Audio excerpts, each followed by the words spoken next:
TCT family, good morning. It's your boy Michael. First time touching on any TCT. So inside today we have another one of the Behind the Artist series. And we inside with Miss Noah Light, aka Miss Light, how I'm gonna be addressing her today. So Noah, welcome. Thank you. Thank you for having me. Yeah, so we're gonna get straight into it, and I just wanna ask you where you're from, where you grew up, where you're born. Tell us a little bit about yourself. All right. Pretty much I was born in the US. I came here at a really young age, about like 6 years old. And I lived in Trinidad from about 6 to 14, left, came back when I was 17, left again, and then came back when I was 19, and now I'm here. Okay, vibes. So be honest with be honest with us. Where you like more? I know a lot of people asking that question, but that's like a hard question because it really depends on what you're talking about. If you're talking about I like Trinidad because it feels like a place where you can kind of come and relax, you know, and it's a place where you can kind of come and just, it's not too many customs and stuff like that. When you're in the US, it's there's so many rules and protocols and you have to do it this way and that way. And it's if you don't do it this way, then you can't do it at all. And it's it depends. It really depends. It really depends. Yeah. All right, cool. So you are an artist. Your main genre, would you say, is rap, hip hop? I would say that I would really say that I don't have a main genre, if that's okay, because I like R&B, I like hip hop, I like reggae, I like so many different things, and I constantly go back and forth between so many different genres that I can't give one a main one. But if I had to choose, I would choose a hip hop, yeah, not even R&B. Who is this you look up to in the music industry? So I was scrolling through your Instas. Yeah, I do a little stalking. And I see you posting real bad girl really videos. What was that about? I'm really, when it comes to fashion, it comes to confidence, I really look up to Rihanna because she is somebody that she also came from the Caribbean and she came into an industry where there was already such a how can I say it? There was such a saturation of lighter skinned people and white people and stuff like that. And she definitely came into the industry and made herself the top person, you know, and I respect that. And she's just somebody who has a lot of confidence and she's just cool. She has that vibe to her. So that's why. Vibes. And we all know Nicki Minaj. She grew up in Trinidad, then went to the US, became a megastar, still is. Do you feel any kind of connection to, because you all came from Trinidad, you all have, you all lived in the US, you all work in the US at times, that kind of thing?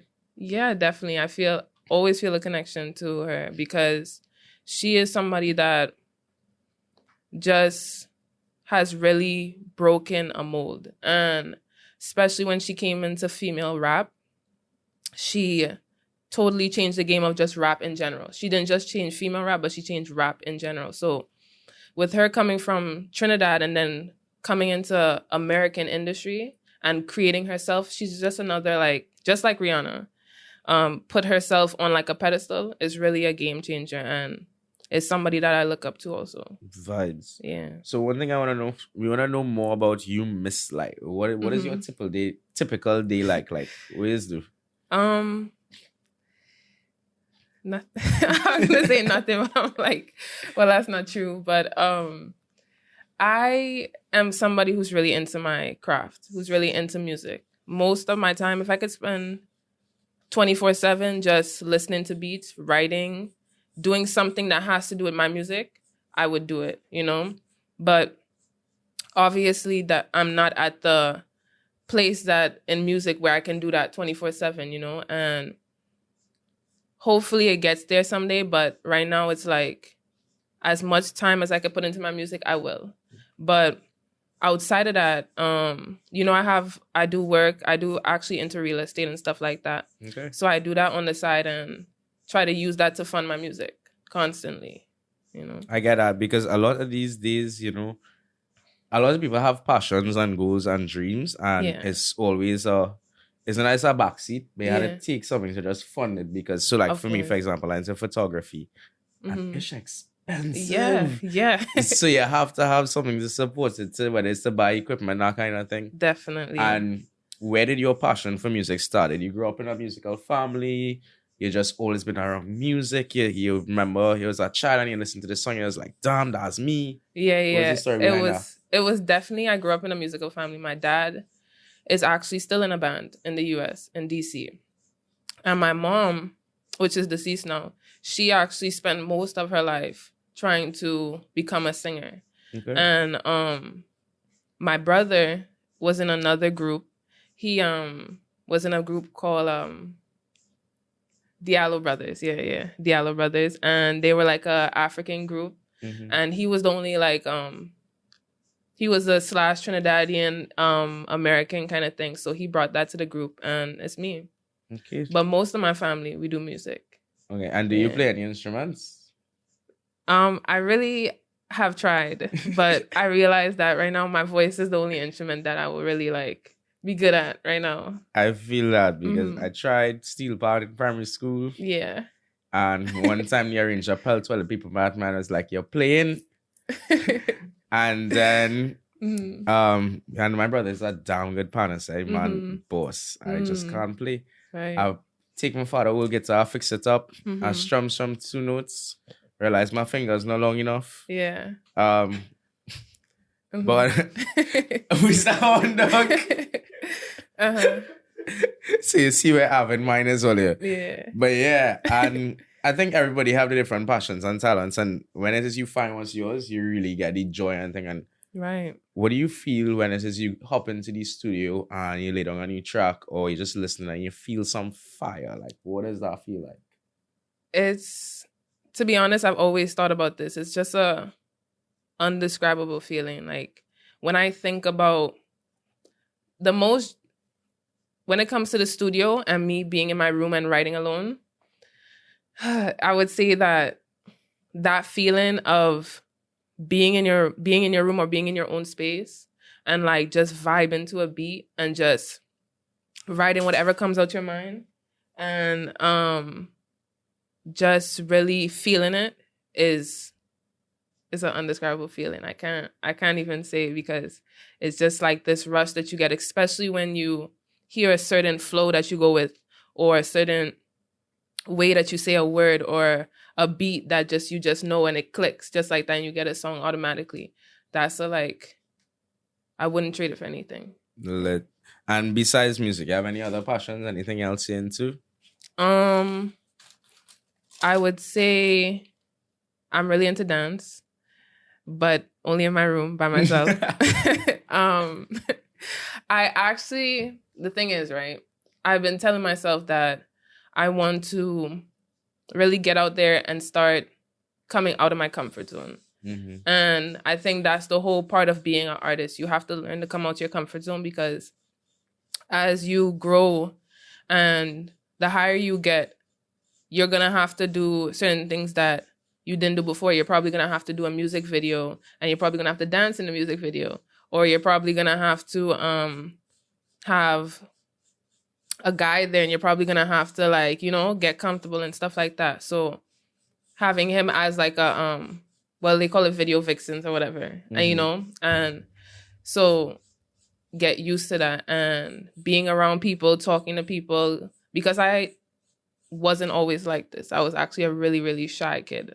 And now with music, it has really helped me come out my bubble and come and talk to people and really be like, I want to network. I want to meet people. I want to collab. I want to really see like different people who do the same thing as me, but in their way. you Okay. know. You mentioned you would collab. Is there anybody on the local musical scene or even international that you would like to work with in the future? So, for example, like Marshall linked up with Afro Beats. Most recently, Cass with Jimmy October for Magic and that. To me, when it is I first heard it, I was like, okay, this is cool. And then I listened to it again, and I was like, this is fire. Yeah. So I heard it too. what is music you're into? Who do you want to collaborate? Do you want to touch on a soca rhythm and do something like Magic, or you want to create something completely new? For I definitely like the vibe of Magic. I've listened to it a few times, and it has not only like it's not like straight soca, but it has like a type of, I don't know if I'm right, but like a type of jazzy type of, a lot of incorporations into it. And for me, I've thought about a lot of people that I've pictured myself wanting to meet, wanting to work with. And right now I see myself wanting to work with people who are doing the same thing as me, who are trying to come up. Sometimes it's hard to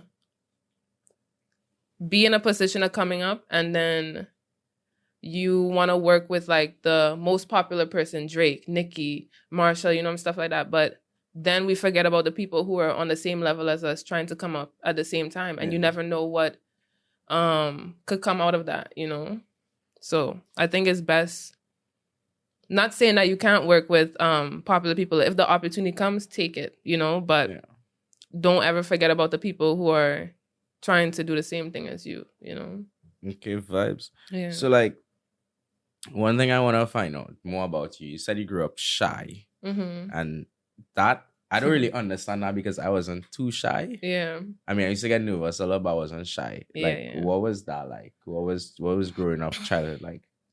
It was being a musical person and being shy is really hard because people are always asking you to sing. People are always asking you to perform. People are always asking to, do this, do that. And it's like, no, I don't want to do it. I'm shy. I don't want to get out there. And I, as I was telling you earlier about the play, that was actually my first time really getting out there and being in front of people.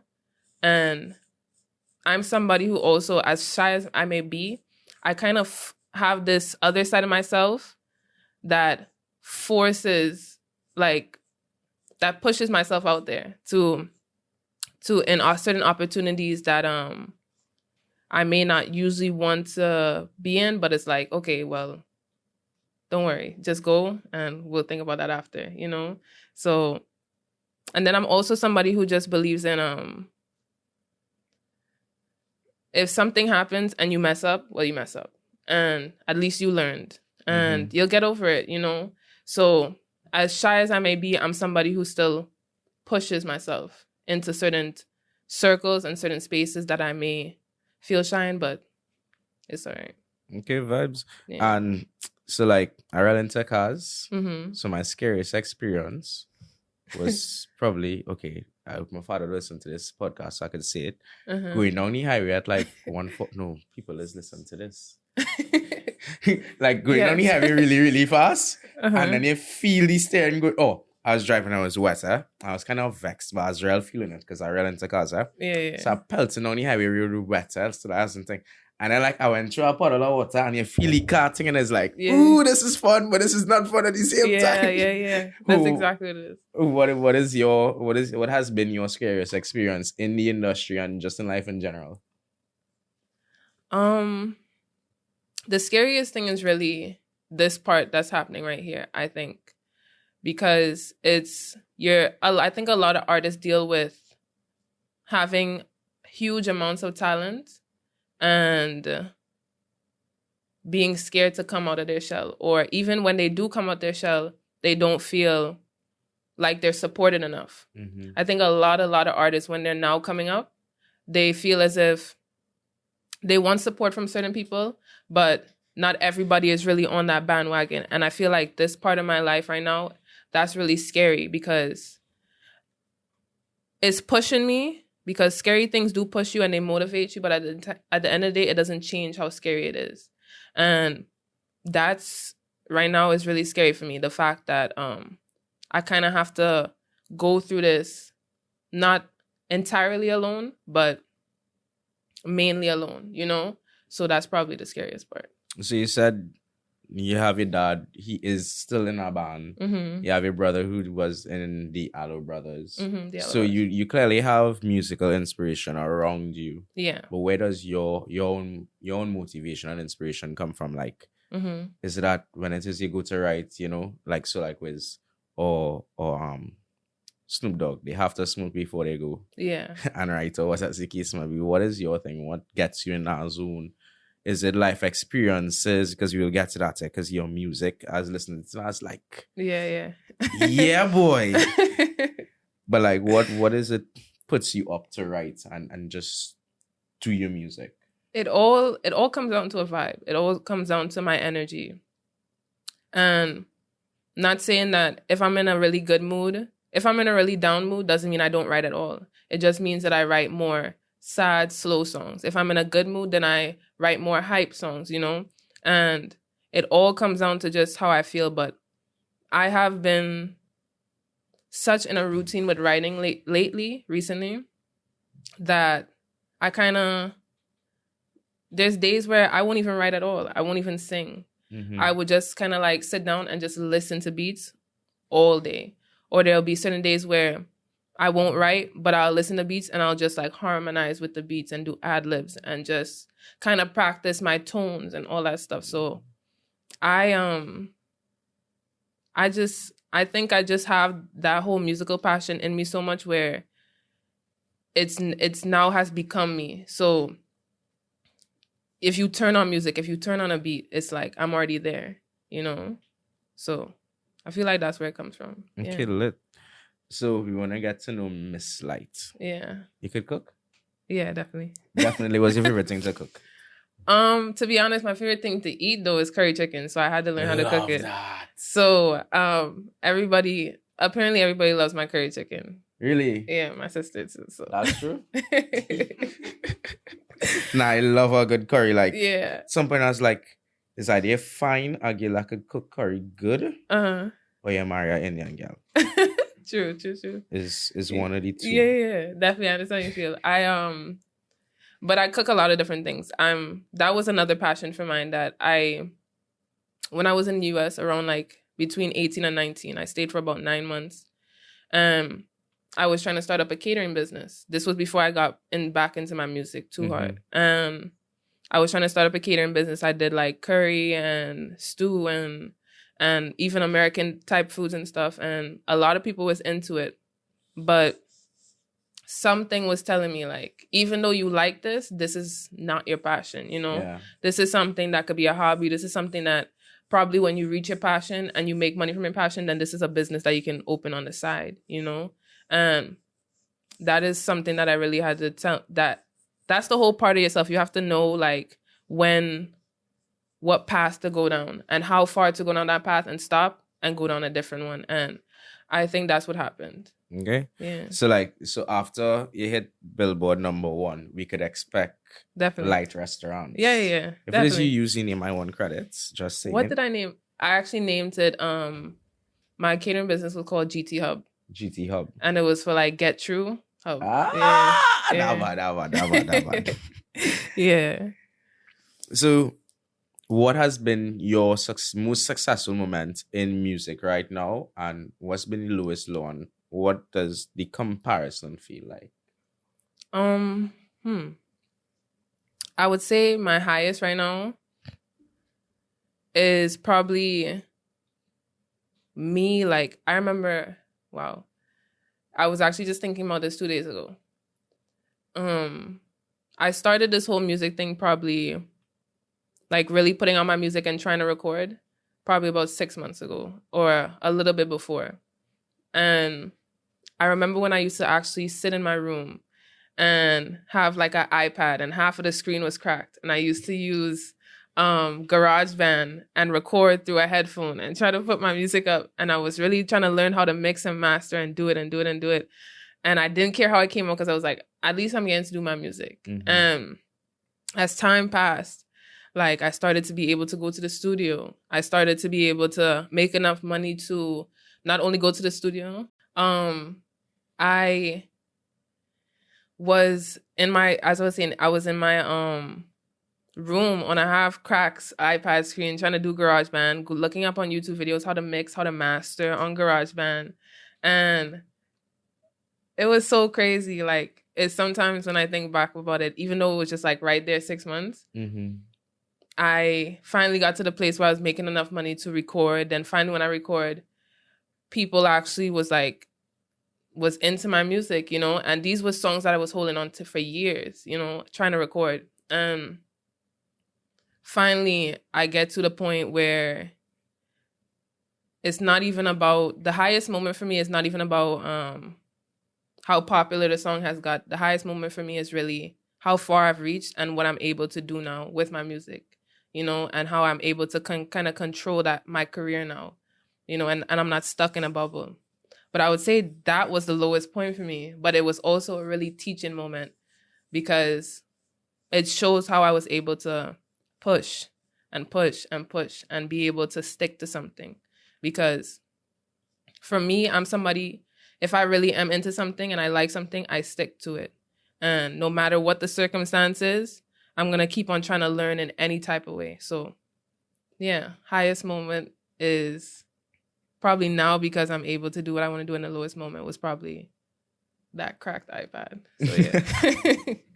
I mean, we all started off on a cracked tablet or something like that, but at the end of the day, that's where some of the greatest stuff happened. Yeah. It's like with my photography, I look back at my work and I was like, dog, you really thought that was good? And like, so where do you see the growth in your music from your very first song to where you are now? How do you feel about your music? What is your favorite track that you have worked on, like the process working through it? Mm-hmm. Your favorite song, what is the lyrics, what? And what is the, let's say, it's the same question, but more related to music. And like, what is your favorite? What is your least favorite? But it's your music, so you're still going to love it. Yeah, you know? Yeah, definitely. As you're saying, yeah, I love all my music. There's days where every song I've ever recorded, even if it's in the studio, even if it was on my iPad, I listen to all day. And I think to myself that even if somebody else doesn't like my music, I like it, you know? And I do my music because it's for me, you know? But my most favorite song right now, it's hard to say. I think the song that I just put out, Blueprint, I think I really, really like that song because my flow is starting to get better. I'm somebody who really is into like tone and flow and how can you like ride on the beat, you know? And while other people are more into lyrics and stuff like that. But probably one of the least favorite songs is a song that I put out. I can't remember the name of it. Wow. I did a cover of Treat Me Like Somebody by Tink. And I recorded by my dad. And it was just so bad. So bad. But I still listen to it to this day. And I still appreciate the come up, you know. So that's pretty much, it's a good feeling. It's a good feeling to hear like your crappy music from before and then hear the good music that you have now and to be able to compare it. It's really good feeling. So I listened to Blueprint, and I mean, when you think about a blueprint, you think about a map, a kind of, this is how you do this. We're just trying to tell people when it is your road blueprint. You're trying to tell man, because your words were, I'm giving you niggas a blueprint. Yeah. You're trying to say we don't know what we're doing or something? I don't know. To be honest, that just really popped in my head because I was like, man, I don't care what nobody say. I feel like I'm like a prodigy at this shit. If I could curse, that's cool. Right? Okay. Yeah, I feel like I'm a prodigy at this shit. So I even though I'm probably not like Jay-Z level or probably like Beyonce level, I know I could reach it. You know what I'm saying? I know I have the potential and I know I have the determination. So for me, that song, if I could be honest, that song was really about like the fact that we kind of have to be honest about the times we live in. We live in a time where everybody gets a say so about what other people get to do. Guys get a say so about what women get to say. And I especially with me coming up in the industry, a lot of female artists talk about this. Nicki Minaj, when she was coming up, she talked about it, especially being a female rapper.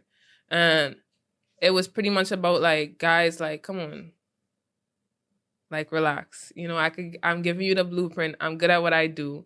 And you can't tell me nothing about it at the end of the day because you're probably the same one bumping blueprint, you know? Yeah. So, yeah, that's pretty much what it's about. I like that you mentioned like female rappers and female artists in general. Yeah. And something I was thinking about, like, do you feel like women or female artists have to sexualize their music or sexualize themselves to get a reach? Mm-hmm. Or it's just how it flows with the music sometimes?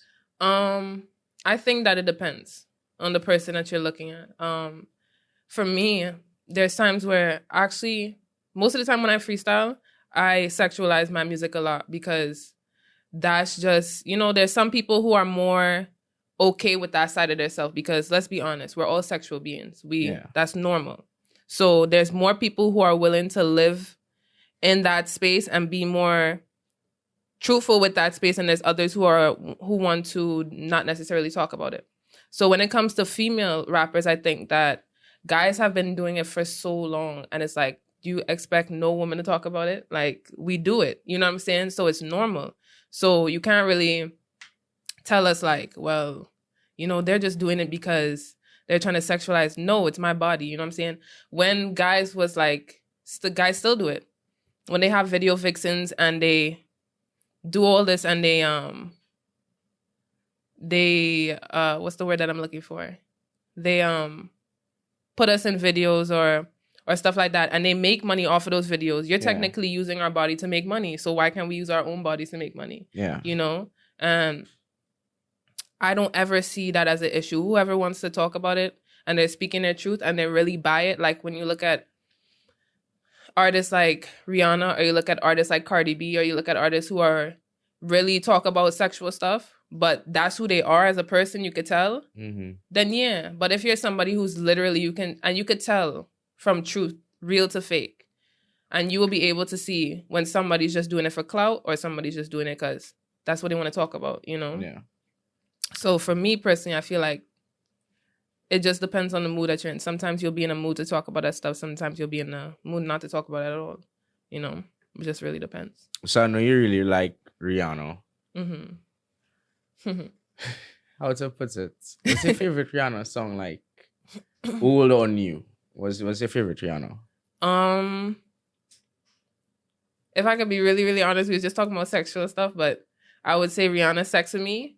That's a really like, I really like that song because it's so confident. It's so like, yeah, like I know what I bring to the table and don't try to deny it, because there'll be some guys that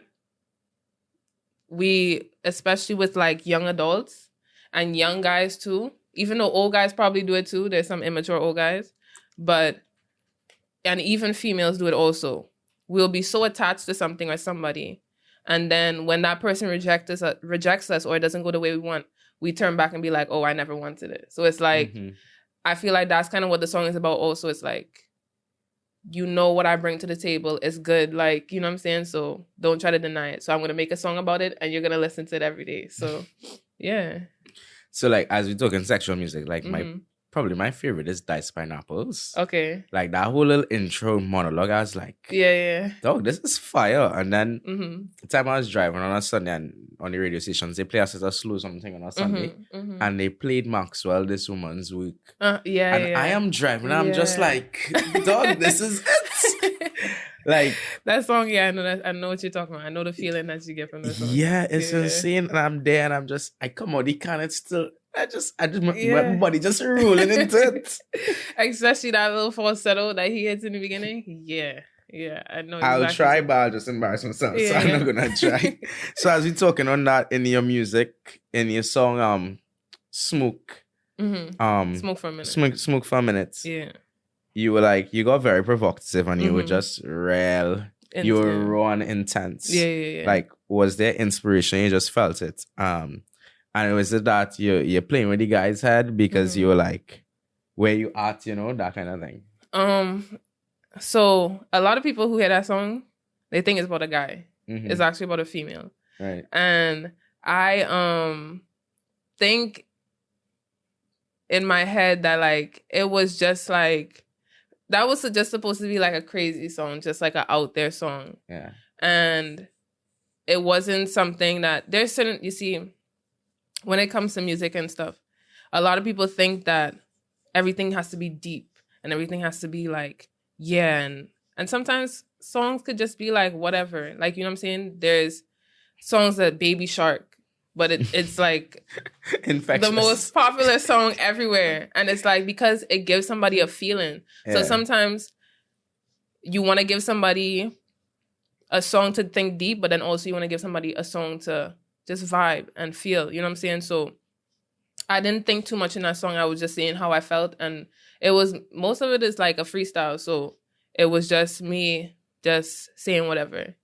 So, and I wanted to be provocative on it. I wanted to be like, to really get out there and say like, because I like to hear girls and females talk about like how they control it. You know what I'm saying? Instead of guys just hearing, well, he turns it over and he does this and he does that. And it's like, now I want to hear a girl say how she deals with it. So it's like, it's good to hear stuff like that. Okay. You wanna get that that raw. You want women to be more bold and more thing. I think some women are afraid to do that because when it is they do somebody, and I'm not saying you in particular, but sometimes people will be like, oh yeah, who or this, and I guess it's because of that negative stigmatism thing. Yeah. So like something I don't understand, because I don't even support it, but men will go on and they'll be like, dog, this small dread and thing, and they go on max to their brethren and they bragging and thing. Yeah. And then when it is a woman does it, it's like, oh, she have a star man. Yeah. And so I'm like, definitely. But Negro, you doing the exact same thing. Exactly. I don't get that. Like, what is the difference? So,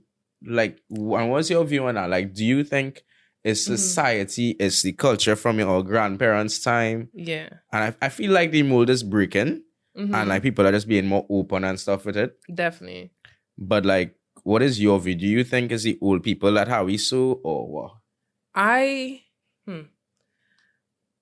feel like it's not only, I feel like it does. It comes from our past. But it also comes from us because we allow it. Like this world that we live in, people get so confused about like what we're supposed to do here and what is our purpose. And I'm very sure our purpose is not to try to control people and try to tell people what to do. Because if you think about it, I was just talking to a friend the other day and I was like, if you think about it, if you're somebody who, whatever religion you believe in God, right? If God, right, was just like, all right, I'm going to give humans free will. Why are we down here as humans trying to tell people what to do if God's not even trying to do it? Yeah. It's just like, and God's not even trying to control us. Like, why are we trying to control each other? And I feel like a lot of people are trying to take things in their hands what they can't even control, because you're trying to tell me what to do, but you don't have the say so where I go after I die. So why am I listening to you? Why not just listen to myself and then at least I know I can deal with the consequences after. Yeah. Instead of following somebody and then living a life that I don't want to live, and then when it turns out how I don't want it to turn out, it's like, well, now I'm stuck. So with this whole thing about women and men, it's just we live in this type of society where men just try to act like they have too much power, and they take it so far to actually trying to control people's lifestyles, and they know that they can't physically control us, so they try to control the narrative. So when they try to control the narrative, they make this lifestyle seem this way, and they try to put negative connotations on certain words. It's like the word bitch, or it's like the word hoe, or like the word nigga, you know what I'm saying? So they constantly, when it was nigger, you know what I'm saying, it had a negative connotation to it because that's what masters used to call slaves. But now that we took the word back, and decided to use it how we want to use it, and we made it positive, right? Now it's a it's not such a bad word. It's like a greeting. Right. And it's like, when it comes to the word bitch or hoe, it's like, go ahead. You're not doing nothing to me, because at the end of the day, it's like, it depends on how I see the word, because I'll be with female friends and I'll be calling them bitch and we call each other bitch, and it's like, okay, cool. You know what I'm saying? And that's just how women talk to each other sometimes, and it's normal. Yeah. So it just depends on how you choose to normalize stuff. So with the word hoe, it's like, if a guy calls me a hoe, I'd be like, thank you, I appreciate that. That you're telling me that I'm living my own life how I want to. Yeah. You know? And I'm not being controlled. And were you always this free spirited and, you know, I'll do what it is I feel like, what I'm comfortable with? Or was there a certain point in life whereby it was like, you know, I'm fed up. Let me just do me? I think that I have always had a free spirit in me. It just took time to come out. And at first,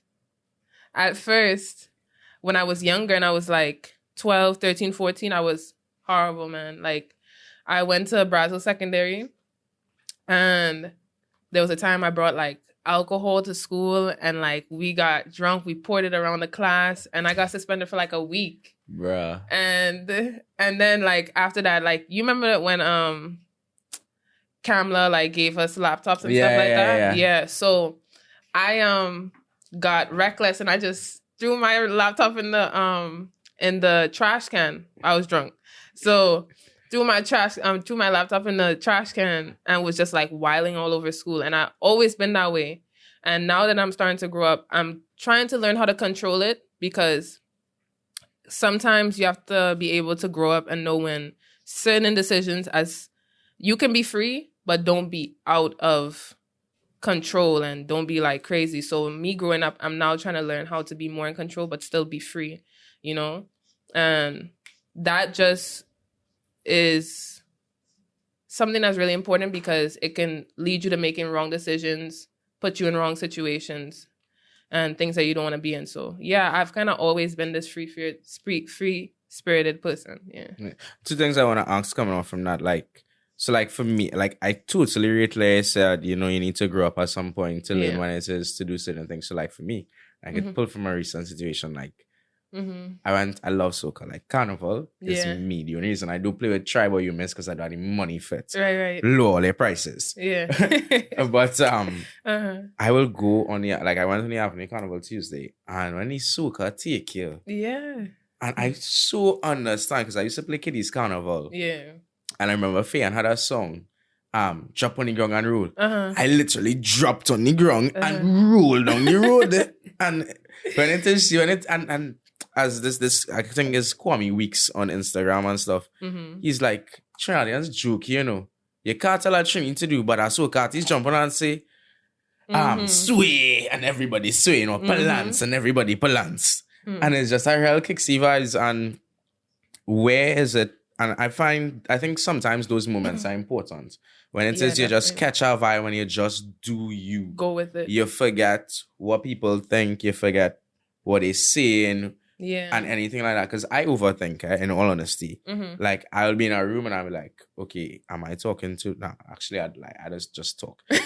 I don't think if people think I'm talking too loud, but I think about what people think. So if I go in the mall by myself, or if I don't have the buff or the comfort of friends around to know that, okay, they understand me and they will protect me or they get me. Yeah. Like, I always think, okay, is my pants too low? Do I look ghetto? Right. Am I looking good enough? Right. This girl passed, man. She twitchy eye. Right. Is it I looking good? I looking bad? And I overthink like that. But I think in those moments, when it is you just release. Yeah. And you just forget. And Marshall was on it to release it. And that's... And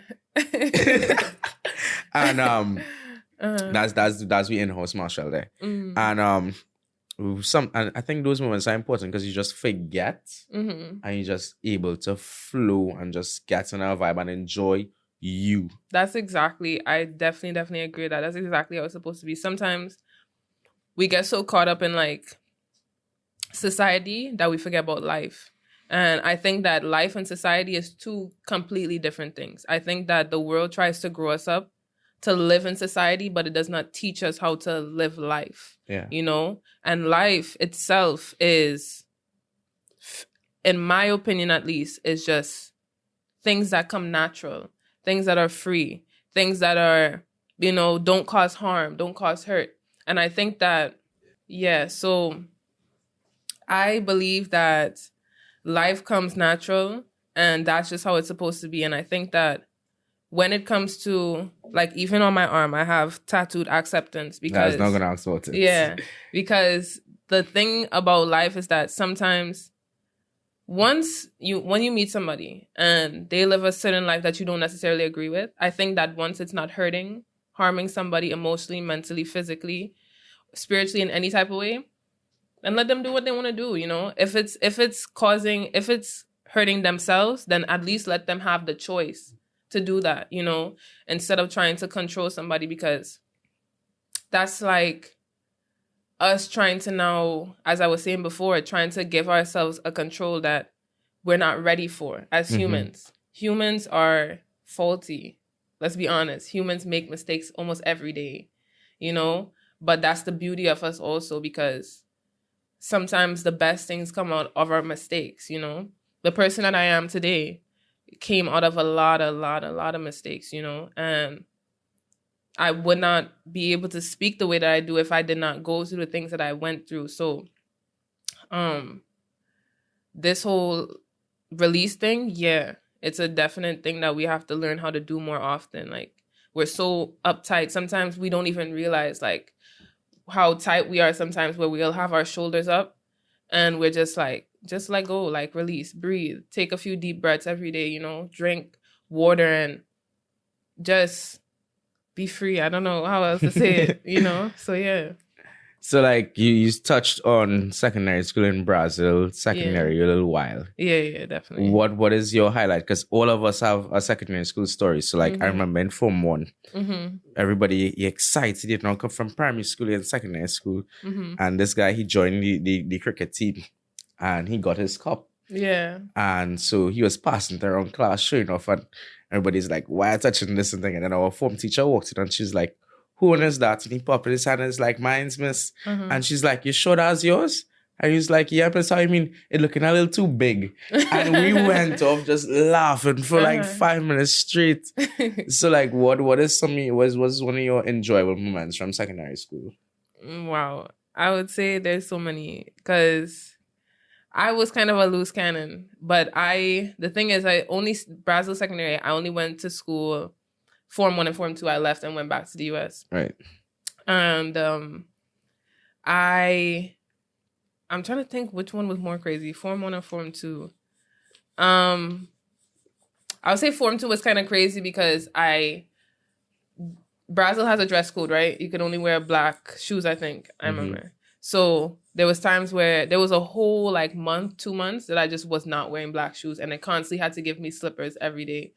Like, like the slippers, so you don't walk around the school with the shoes, which makes absolutely no sense, because I think that a shoe with a little bit of gray on it is kind of more professional than wearing slippers with socks. So every day they just used to do that.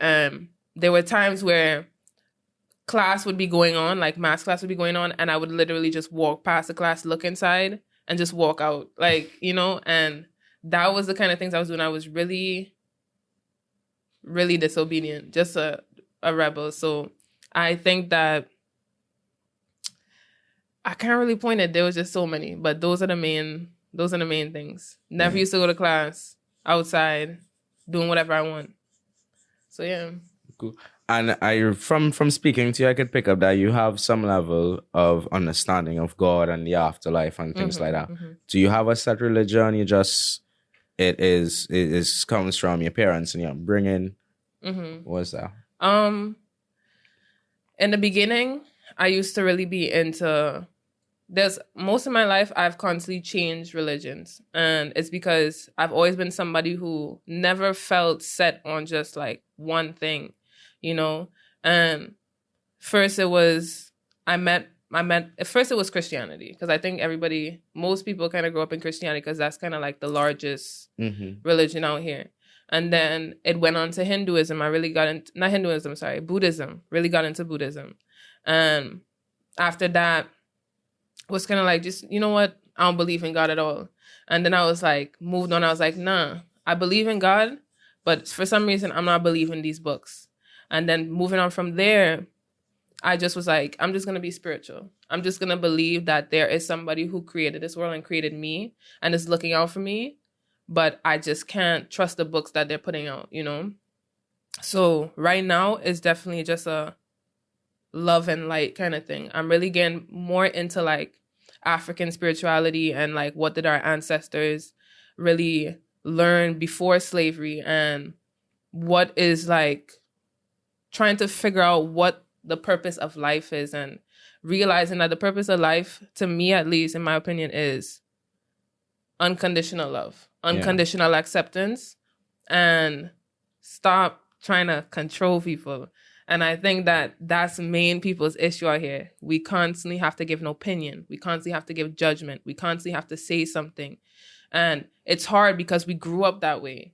We grew up with constantly having somebody asking us, what do we think about this? Or what's our opinion on this? And it's like, that's cool, but you can give your opinion on something, but that's completely different than trying to give your opinion on something. And then when the person doesn't want to do it how you want them to do it, you get angry. It's like, okay, well, you know. But I think that acceptance really is. And people, I think that the reason that people have this whole thing on opinions and trying to control people is because they're scared of what might happen. A lot of us, a lot of humans, I think, are scared of the afterlife. I think we're scared of death. I think we're scared of a lot of things like that. So we try to control things so that we don't ever have to reach there. But it's inevitable, you know? So spirituality is definitely right now. Okay. Yeah. And what's your story behind your ink? Because you have a good bit. It's a lot. This was actually my first tattoo. I got this when I was like 15. Okay. Just says Trini on it. This one right here is acceptance, and this is actually the international sign for acceptance. This says Africa, and on my back I have an actual Africa, the country, the continent, and then here is African symbols. They mean different things. Like this means energy, this means power of love, this means the supremacy of God, this means spirituality, this means intelligence. One of them mean intelligence. I got kind of mixed up. Right. But it's something that I'm really studying. And I think that the same way you can be studying something and write it down in a book, I think that something that you're really into, something that you know you're going to stick with, I see my skin as something, as if it's a book. And I think that it's easier for me, once I know that I'm serious with something, I'm going to ink it, because you can't get away from it then. And that's what I like to do. I like to trap myself, because I like to, because it's easy to say you're about something, and then a few months after, it's like, okay, well, I'm not really into it. But with me tattooing myself something I'm serious about, I'm trapping myself to know you're sticking with this, you know? Yeah. So, yeah. So just getting back into the music, in your song Floating, okay, so I mean, you corrected me earlier. So you will correct me again if it's about a boy or a girl. Yeah. But you were like, that sings right. So like, the words in his song, it really inspirational. Not inspirational, it's more so, but it's like a real big up. Yeah. So like, if it is you, like if a girl sang that to me, I feel real special. And I feel like, he's the boss. You know? Yeah. What was his story behind Floating? You write it for somebody? It's just another vibe that you felt? Or definitely wrote about somebody. Most of my songs are about my experiences and about people. I'm somebody who tries to be transparent and very truthful with myself. So even if I feel hurt or I go through something, I'm not going to let my pride take over, because my pride can sometimes interfere with my creativity. Yeah. And I have to be truthful about the things that I feel. So with that song is actually... it's pretty much about like a person that you meet and they so good, like they're good. You see they're looking out for you and all that stuff, but they still like leaving you like a balloon. Like they have you on a string, but they're still like having you float around, you know? Yeah. And people would think like floating is like well, you have me floating, you have me high, but it's actually no, you have me floating, just have me all over the place. So that's how I see it. It's, yeah, I see this stuff. I get that. Yeah. So like in the song Not Worried, Mhm. it had a reggae vibes to it. Yeah. Like a real nice, chill kind of. What was the inspiration? Because I know you said earlier that you're not set to any one genre. It's whatever you feel. Yeah. So you touched on the reggae, you do hip hop, a little bit of R&B and stuff. Mm-hmm. What was the story behind that? What was the inspiration for that reggae vibe? And then what are some genres that you haven't touched yet that you might maybe want to touch down on?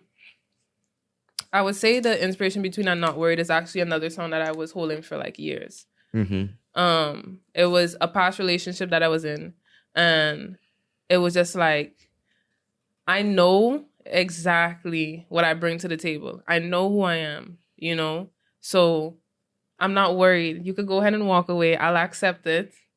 But there's a high possibility you're going to come back. You're going to call me, Yeah. And in real life, it happened. So I was like, okay, I really need to put out this song. So I had a lot of songs that I was holding in the vault, I guess you could say, and knew that these songs had a certain potential to it. And even if it didn't have a certain potential to it, it was something that I liked.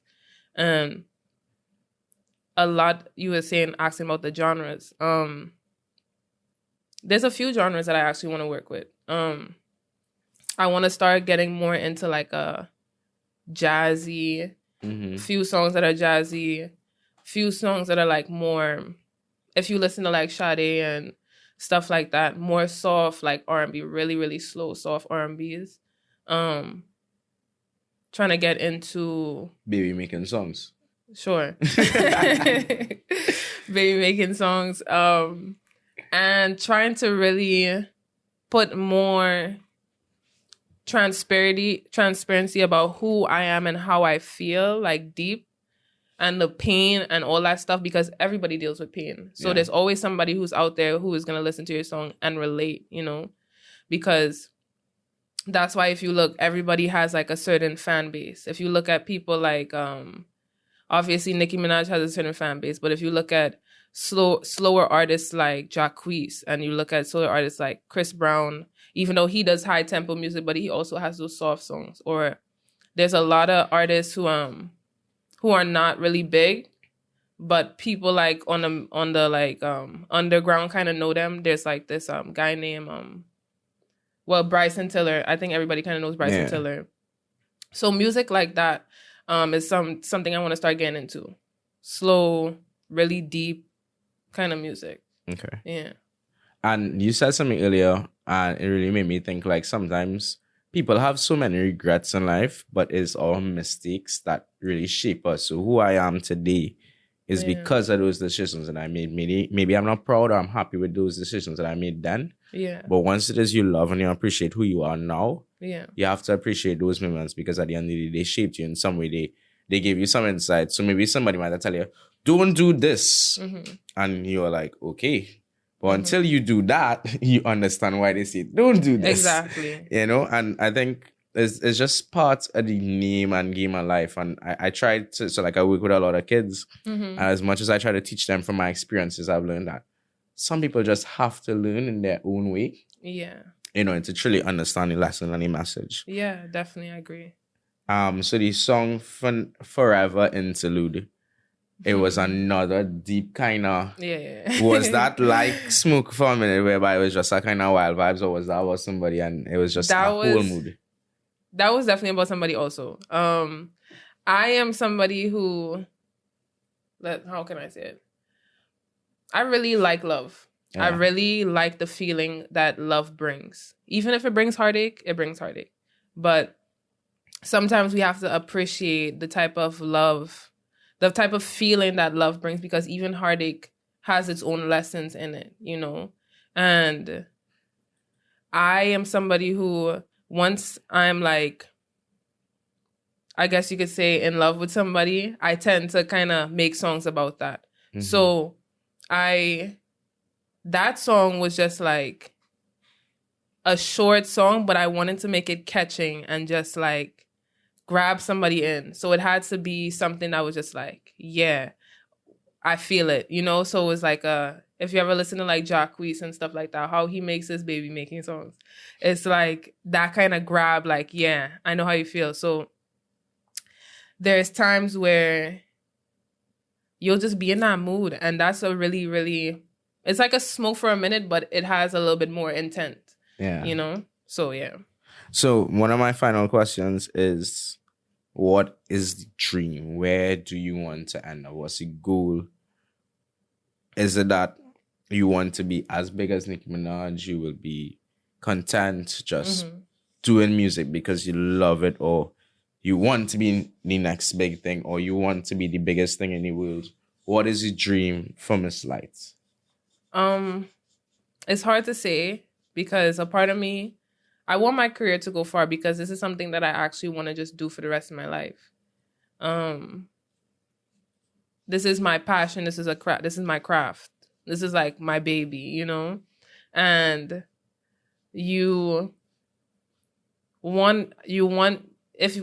probably when parents have kids, you want that baby to stay a baby all the time. You want that to be your baby all the time, but you realize that it's going to grow up. So when it comes to my music, right now it is my baby, but I know that it's going to go to a certain point where it's going to grow up. I'm going to get bigger, and I'm going to have to deal with it differently than I'm dealing with it now, because right now it's easy. Because when we just see artists living and we see them traveling and doing what they want and spending, buying cars, doing it, sometimes we don't see what artists really go through. It's a lot, because being under a microscope all the time is hard, especially when you're going through stuff. You have to go through it in the public, and everybody has an opinion again, and everybody has their judgment again. So you kind of have to deal with it. And for me, I want to be big, but at the same time, I'm scared. But wherever it takes me, it takes me. I'll just go. I feel that. So, TCT family, you all heard it live with Miss Noah Light. She is hotting up the scene. Check out on YouTube, SoundCloud. Yep. And all her socials. Get familiar with her music, because at the end of the day, you just heard it from her. She's not going to stop anytime soon. Nope. So, TCT family, it's your boy Michael Joseph. We're inside with Miss Light. Thank you very much for tuning in. Enjoy the rest of your day. And remember, we are the tribe. Come vibe with the tribe. Thank you.